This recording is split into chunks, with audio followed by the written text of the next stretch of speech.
Every single day of 2025, I have sat down and written a story in this notebook. The idea behind writing a one-page story is it gives you limitations. It puts you in this box of you have one page to make a story that makes sense.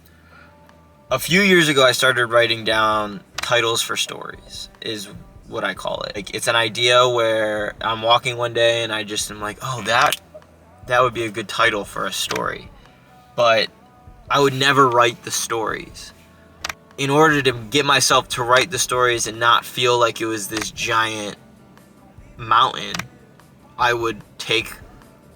started with a little black notebook that was not much bigger than this, a little thicker, and I started writing a story every day. I would take one of the titles that I had and I would be like, okay, that one sounds good today. Let's write a story that revolves around that title. I think we try to explain a lot, but I think the less you explain, the more you explain in a lot of ways. So that's why I wanted to keep it to one page. And with this notebook, I didn't want it to turn into a journal where every single day I just sat down and wrote whatever was going on in my life or whatever I was thinking or whatever I was feeling or whatever like that.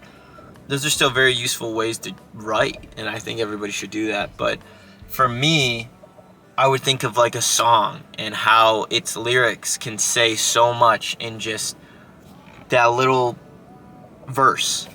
Storytelling is the thing that I'm most captivated by. So what I did and what I've been doing is every single day I open this bad boy up and I have to write a story. The goal of this is to get practice in conveying emotion through fictionalized stories. That is the concise answer to why I do this. Every day is not a good story. Some days, pretty weak. But some days you get a good story. It works and it makes you think differently when you're doing it every day. It makes you see the mistakes that you're making. It makes you see what is going on that you need to change, that you need to fix.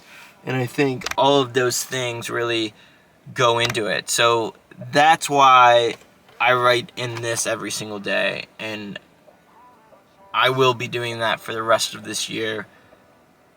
And maybe beyond. I don't know.